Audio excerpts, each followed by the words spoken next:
Welcome to Samveda E-Class Learning Program, sponsored by Department of Public Instruction and DSCRT. Today, we are going to present you the second session of Nutrition in Plants, which is the first unit of 7th Standard Science lesson. Before starting the class, I wanted to give you a small instruction. Please take down notebook and pen. And if any important point comes while discussing, please note it down. It will be of great help to you when you are reading after the class. So, what are the important points we are going to discuss in the second session? In this session, we are discussing on heterotrophic mode of nutrition in plants. And we are also discussing saprotrophic nutrition, and we will try to understand the process of symbiosis. And we will also discuss a bit regarding the replenishment of nutrients into soil. In the previous class, we have discussed many things. Let us recall that. Let us recall what is nutrition. We have discussed what is nutrition in our previous session. Nutrition is the mode of taking food by an organism and its utilization by the body. We have already discussed the components of food, and we know that we call the components of food as nutrients. And we have already discussed in the first session itself that the living things on the mode of nutrition as broadly classified into two types, autotrophs and heterotrophs. Then what are autotrophs? Auto means self, trophs means nourishment. The living things which can prepare food by themselves are called autotrophs. And the example for autotrophs are plants, especially green plants. Then what are heterotrophs? Hetero means others, and we know trophs means nourishment. Heterotrophs means they depend on other plants or animals for their food habit, and examples are animals and other organisms. We know that plants prepare their own food. How do they do it? What is the process called as? You can see in the picture clearly that leaf is the place where the food is prepared. Leaf is a food factory. This also we have discussed in our previous class. Leaf contains chlorophyll, which traps sunlight. Carbon dioxide is present in air. Plants utilizes carbon dioxide and water, and a biochemical reaction takes place in the presence of sunlight and chlorophyll. Carbohydrate and oxygen is formed. Oxygen is liberated and released to the environment. Carbohydrate is stored as a food in the plants, and this whole process is known as photosynthesis. We know that photo means light, synthesis means to prepare. So, using sunlight, plant prepares their own food. That is why they are called autotrophs. You can see in this picture clearly that leaf contains chlorophyll. This chlorophyll is green in color, it is a green pigment. That is why leaves and majority of the plants looks green in color. This chlorophyll has got the capacity to absorb the sunlight. As we discussed in the beginning itself, carbon dioxide is present in nature, and waters and minerals are given to the leaves from the soil. It is extracted from the soil through the roots, roots absorb it and send it to the leaves through tube-like structures. And once it reaches the leaf, the food process or the photosynthesis process takes place, and carbon dioxide and water starts mixing in the presence of sunlight and chlorophyll. Carbohydrate and oxygen is formed, and this is photosynthesis. Now, let us continue our discussion from here. Synthesis of plants, food other than carbohydrates. Do you really think that only carbohydrate is prepared by the plants? Plants synthesize carbohydrates through the process of photosynthesis. Just now briefly we have discussed. These carbohydrates are made up of carbon, hydrogen and oxygen. Do you think only carbohydrate is required for the plant? No. Even proteins and vitamins are required for the plants. And then how can they synthesize it? They are used to synthesis. Which are used? Carbon, hydrogen and oxygen are used to synthesize other components of food such as proteins and fats. We know that protein is a very important nutrient, and proteins are nitrogenous substances which contains nitrogen. Nitrogen is abundantly present in nature, especially in air, and it is present in gaseous form. Plants cannot absorb nitrogen in this form. We know that plant can allow the exchange of gases for carbon dioxide. Plant cannot absorb nitrogen in this particular form. So nitrogen is essential for the plants, but they cannot directly take nitrogen which is present in the environment. So in what manner they need? How do they need? So soil has certain bacteria that can convert the nitrogen into usable form. They have got the capacity to convert the nitrogen which is present in the environment into usable form for the plants, and they release it into the soil. These type of bacteria are rhizobium bacteria. They are very helpful. This we are going to discuss again in the session itself in the later part. This usable nitrogen form is absorbed along with water by the roots. You might have also observed the farmers adding rich fertilizers which contains rich in nitrogen to the soil. In this way, plants fulfill their requirements of nitrogen along with other constituents. Using this, what plants will do? They synthesize protein and vitamin. Protein synthesis is a complex process. This you are going to study in higher standard. Plants prepare their own food. Do you think all plants have chlorophyll to prepare their own food? Or do they have any plants which cannot prepare their own food? Yes, there are many plants which do not have chlorophyll, and we know that if they do not have chlorophyll, it is very difficult for them to prepare their own food. So what will they do? How do they survive? How do they get nutrition? Like humans and animals, such plants depends on food produced by other plants. They are heterotrophic mode of nutrition. We have already discussed this heterotrophic mode of nutrition, where they depend on some other plants or animals for their survival. Heterotrophic nutrition in plants is broadly classified into three types: parasitic, saprophytic and symbiotic. The example for parasitic mode of nutrition is Cuscuta, and the example for saprophytic mode of nutrition is fungi, and symbiosis is also a mode of nutrition in some plants. Example, lichens. Look at this plant. You might have seen this plant in your street, or you might have seen this plant while traveling in a bus or a train. You can see clearly a yellow wiry branched structure twinning around the stem and branches of the other tree. Can you observe that yellow colored one? That yellow colored one is Cuscuta. It does not have chlorophyll, that is why it is yellow in color. So Cuscuta does not have chlorophyll, so it cannot prepare its own food. So what will it do?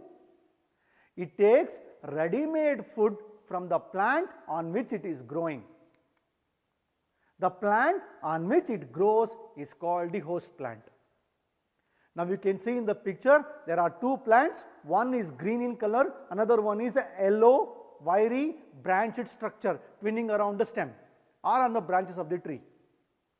That green color plant or a tree which gives food to these Cuscuta is called the host plant. Therefore, the plant on which it grows is called host, and Cuscuta is a parasite. It depends on host plant for its nutrition. Look at this picture. You can see what are these? You might have seen already. These are mushrooms, and you might have also seen mushroom packets sold in vegetable market as well. You might have also seen a fluffy umbrella like patches growing in moist soil or on rotting wood during the rainy season.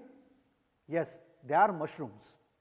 And how do these mushrooms get their nutrients? Now try this activity also. Take a piece of bread, and moisten with water. Leave it in a moist, warm place for 2 to 3 days. Or you can also leave them until you can see a fluffy patches appear around them. So how it will be? You can see in the picture. A cotton thread-like structure found on bread. You might have seen this in your day-to-day life activities as well. And if this cotton thread-like structure which is found on bread, you can observe if you have a microscope or a magnified glass. What are those? Yes, these organisms are called fungi. How do mushrooms and fungi get their nutrients? On what does they grow? If you observe, they get their nutrition from the dead and decaying matter. Mushroom and fungi get their nutrients from dead and decaying matter. This mode of nutrition, in which an organism take in nutrients from dead and decaying matter, is called saprotrophic nutrition. Saprotrophic nutrition is one way where fungi and mushroom type of organisms gets their nutrition from. And such organisms with the saprotrophic mode of nutrition are called saprotrophs, and example for that are mushrooms and fungi. Fungi can also be seen growing on leather, pickles, cloths and other articles that are left in hot and humid weather for a long time. Even you can see in leather slippers and shoes sometime in rainy season, if it is not wear for a longer time, you can see the patches, white patches on it. That is nothing but fungi. Look at this picture. It is an organism called lichen. A chlorophyll containing partner, which is an alga and fungus, live together. So how do they coordinate with one another? The fungus provides shelter, water and minerals to alga. See, two things are there. One is alga and another one is fungi. So what fungi is doing? Fungi provides shelter, water and minerals to alga. And since alga has chlorophyll, in return it prepares and provides food to the fungi. There is a mutual relationship. One provides shelter, water and mineral, and alga has got chlorophyll, it prepares food for it and they lives in a very good relationship. So what type of nutrition is this? What do we call this as? This is known as symbiosis. This is known as symbiosis. Some organisms live together and share both shelter and nutrients.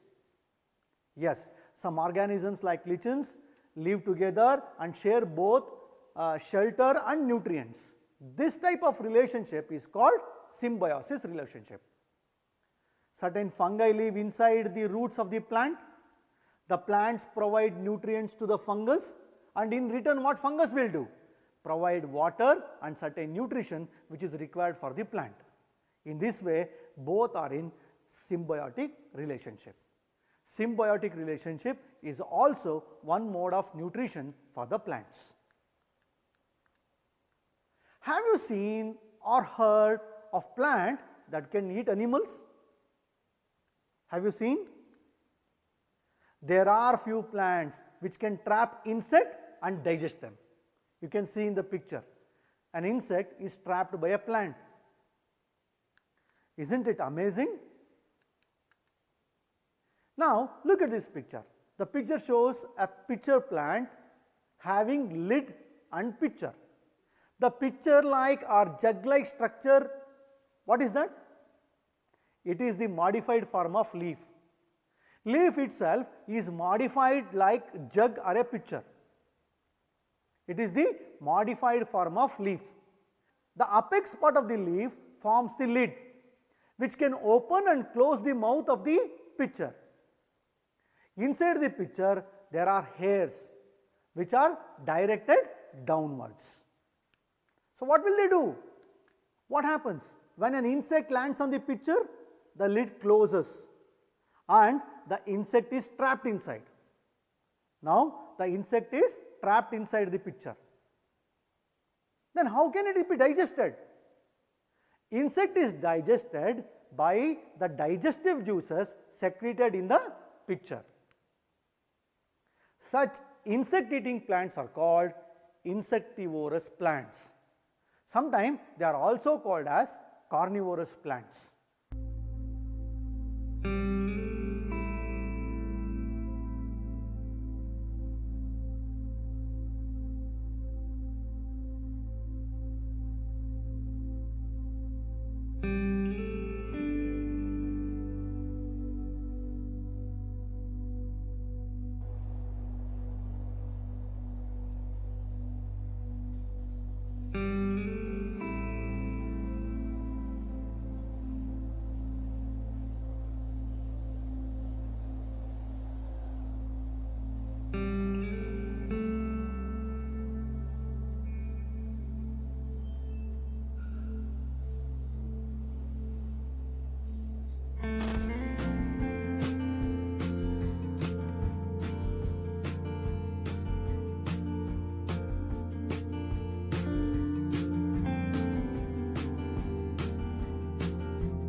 nutrients are replenished in the soil? We know that plant absorbs minerals and nutrients from the soil. How do they absorb? They absorb minerals and nutrients from the soil from roots. Nutrients are absorbed from the soil, their amount in the soil keep on decreasing. And once the amount goes on decreasing, what will be the farmer will be doing? He will be putting lot of manures and fertilizers which are rich in nitrogen or phosphorus or potassium. Usually plant absorbs a lot of nitrogen and soil becomes deficiency of nitrogen. Nitrogen is available in plenty and we know that plants cannot use it directly. So it has to be converted into usable form for the plants, and for that bacteria rhizobium helps. These plants need nitrogen in soluble form, so this soluble form of nitrogen is given to the plants by rhizobium bacteria. Look at the picture, you can see in pink in color rhizobium bacteria. The bacterium called rhizobium can take atmospheric nitrogen and convert it into a usable form. But there is a problem. Rhizobium cannot make its own food. It needs food. So plants provide food to the rhizobium bacteria. So where do they present? We can see them in the roots of grams, peas, moong dal, beans, and even in other leguminous plants, and provide them with nitrogen. In turn, what plant will do? Plant will give them food. In return, plants provide food and shelter to the bacteria, and thus they have a symbiotic relationship. This association and have a great significance to the farmers. They can reduce the use of nitrogenous fertilizers whenever they grow leguminous plant. Till now we have discussed regarding the nutrition in plants. Now let us perform certain activities. In column 1 certain words are given, in column 2 certain words are given. What we are supposed to do? Match the items given in column 1 with those in column 2. In column 1 we have chlorophyll, nitrogen, cuscuta, animals and insects. In column 2 we have rhizobium, heterotrophs, pitcher plant, leaf and parasite. Now what is the word associated with chlorophyll in column 2? For chlorophyll the right word will be leaf. We know that leaf contains chlorophyll. Chlorophyll is green in color, that is why leaf looks green, or normally plants looks green. Which is the word associated with nitrogen now? The correct word associated with nitrogen is rhizobium bacteria. We know that nitrogen is abundantly present in our air, but it cannot be used directly by the plants. They need the help of rhizobium. Rhizobium is a bacteria which is present in the roots of the leguminous plant. Next word is cuscuta. We know that cuscuta is a heterotrophic nutrition and it also comes under parasite. Which one to be considered? The most precise one for it is parasite. Cuscuta does not have chlorophyll, so it depends on some other host plant or tree for its food habit. That is why it is a parasite. All animals are heterotrophs, we know it, and the left one is insect and pitcher plant. We know that pitcher plants are insectivorous plants which can catch insects and eat them. Pitcher plants looks very beautiful and they have got a very good smell to attract the insect, and they digest the insects after trapping them by the digestive juices secreted by it. So the correct matching is insects and pitcher plant. Now let us do this activity. We have to identify the correct word to fill up the blanks. Green plants are called dash since they synthesize their own food. What do we call green plants as? We call green plants as autotrophs because they prepare their own food. The food synthesized by plant is stored as dash. The food synthesized by plant is stored as carbohydrates in plants. What happens? In photosynthesis, solar energy is absorbed by a pigment. Which is that pigment called as? That pigment is chlorophyll, which is green in color. During the process of photosynthesis, plants takes in dash and releases dash gas. Plants takes in carbon dioxide and releases oxygen to the environment. That's why we have to grow more plants, because it creates balance in nature. Cuscuta is an example of, yes, just now we have discussed, Cuscuta is an example of a parasitic plant. The plant which traps and feeds on insects are called, example for that is insectivorous plant, and the correct example is pitcher plant. Now let us do these projects to continue our learning process. What we can do? Collect different kinds of leguminous plants in our locality and name them. Identifying the plant is very important, and you have to collect as many leguminous plants as possible and try to name them. And after naming them, observe their roots. We know that leguminous plants will have rhizobium bacteria in their roots. Observe their roots and record your observation. It will give you a lot of meaning, and you can appreciate the beauty of nature and the beauty of symbiotic relationship. You can also collect the different pictures of insectivorous plants. We know that insectivorous plants are very beautiful.